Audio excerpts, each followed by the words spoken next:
Hey everyone, Coffee Mug here. I wanted to give you a quick tour of my Aquillo base.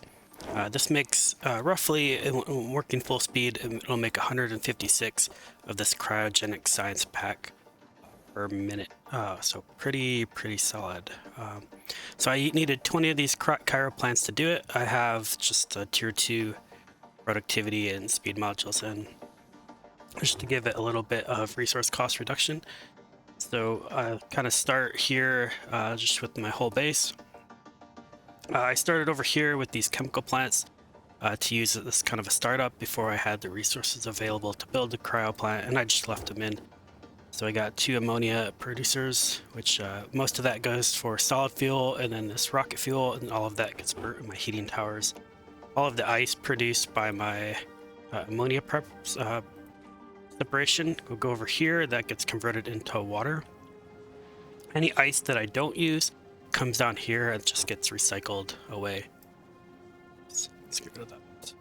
And then the water gets stored over here and eventually delivered to, I got these turbines set up so the heating towers heat enough of this so it heats these heat turbines, and then I can generate power with my steam turbines.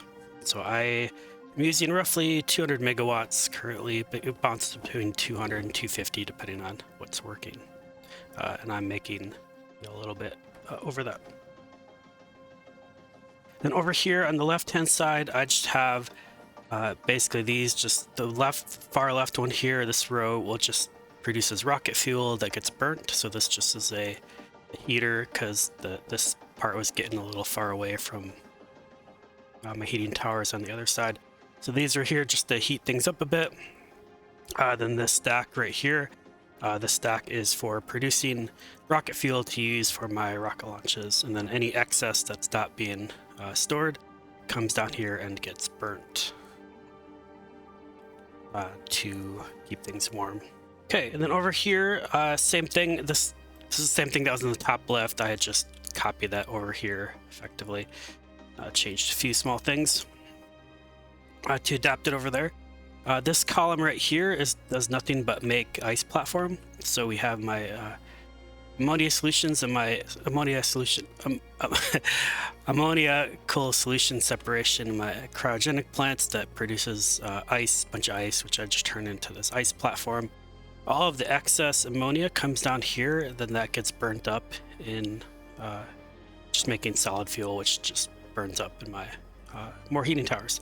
All of the excess ice will make its way down here and then just go through this recycling system. Okay, and over here I got, this is my brine solution. My oil was over here. The oil just gets pumped in along the back. And then I got the fluorine down here, which comes up over down the bottom area here. And so the brine comes down here. We got a bunch of the lithium production cryo plants that run. So we get some ammonia here from a ammonia plant. All of the ice I use later on for the science. And so I pump in the brine. I got halonium, which is delivered by the ship I call the Halonium Express. It just bounces back between Fulgora and Aquillo. So it'll go pick up 5,000 halonium, come back to Aquillo, drop it off. And then I have an interrupt here, so if it ever gets low, less than two nuclear fuels, it will head back to Novice, and I'm gonna go pick up some nuclear. So that's how I deliver my halonium, and that just gets delivered with bots. It uses very little, so it's I'm not worried about. I know bots aren't quite as good on Aquillo, but this is more than enough to run it because I don't really need that much. That makes this lithium, which is what I use for my lithium plates.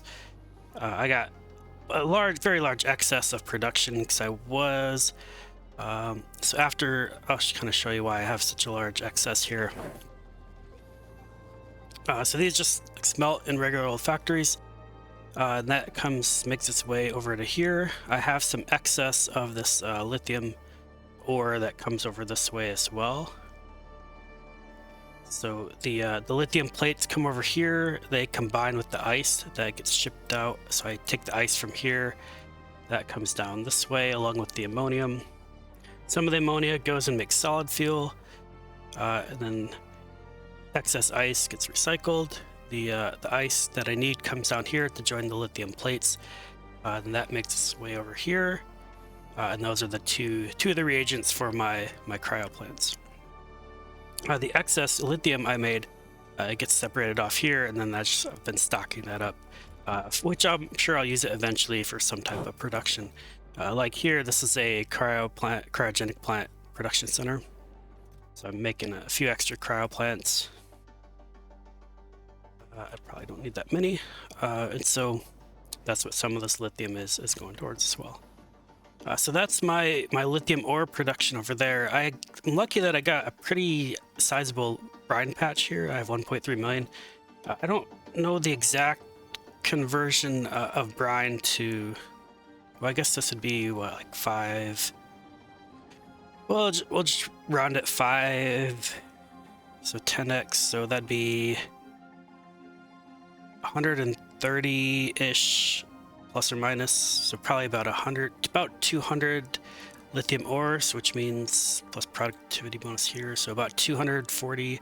This will make about 250,000 of these lithium plates, and so that'll net me a good amount of science, because I need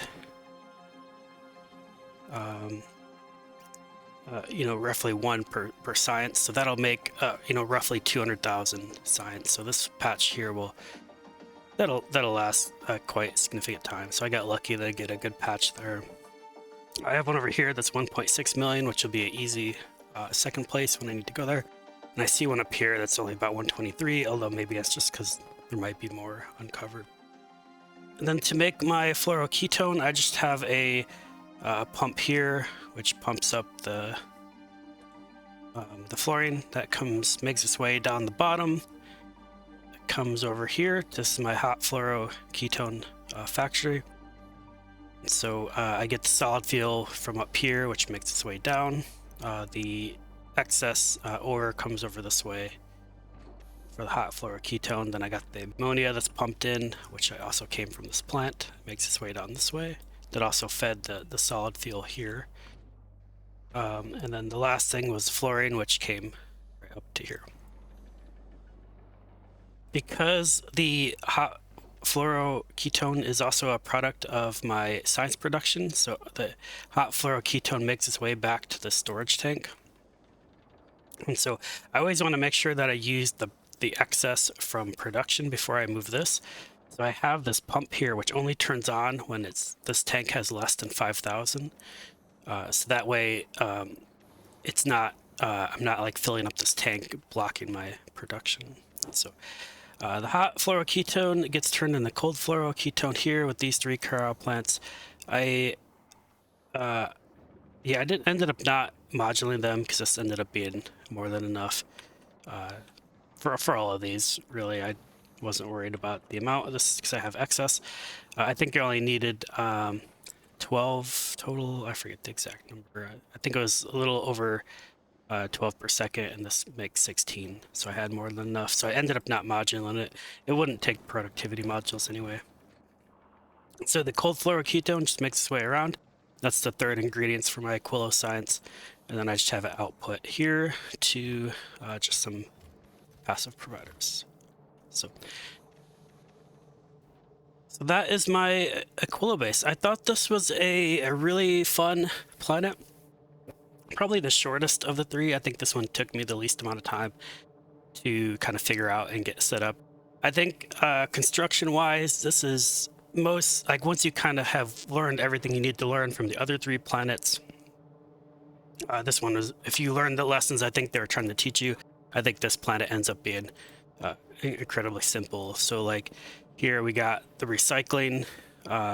You kind of learn that on Fulgora. You can recycle away excess resources to block up your supply chains. You got these heating towers, which you kind of learn on Gleba as a way to power your base. Right, because you can just, you can make infinite, basically, resources to burn by just pumping in stuff from the offshore pump. So that's kind of a lesson you learn from Gleba. And then you have these cryo plants, which are, I want to say they're comparable to the foundries on Volcanus, right? So Volcanus, you just pump in lava And then you can make whatever, because you can turn lava into any of your resources, or at least the metals anyway. Here it said you pump in ammonia, and then that ammonia provides all of the power, right, for that. So that's kind of how I see this, like the lessons you learned from the previous planets going to Aquillo, right? I thought it was really fun though, because I think the challenge of putting heat pipes everywhere, I thought it was really fun. It made me think about builds in a different way. So I used a lot more undergrounds, you know, so I could pipe heat pipes around it. So I used a lot more undergrounds than I normally do.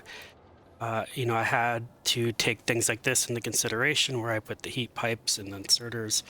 So I put them in places that maybe I wouldn't normally do it with some of my other builds, and so that inspired me to just be a little creative. And then of course incorporating things like recycling into the actual build that wasn't like a giant recycling loop, that was kind of new too.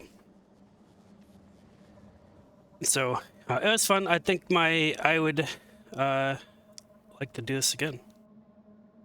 So far I've made, I don't know, 15,000 or so science. I did let's see, I already researched my epic quality and my foundation. So right now I'm just doing some rocket productivity research, because I've been kind of blocked on all this other stuff, because I still really haven't bothered to go do my biter egg handling yet. That's kind of the thing I have to do next. So that's probably the next session here. So anyway, this is my Aquillo base, a really fun planet, lots of fun builds, and I'm looking forward to trying to scale this up here eventually. Thank you for watching, and I will catch you in the next episode.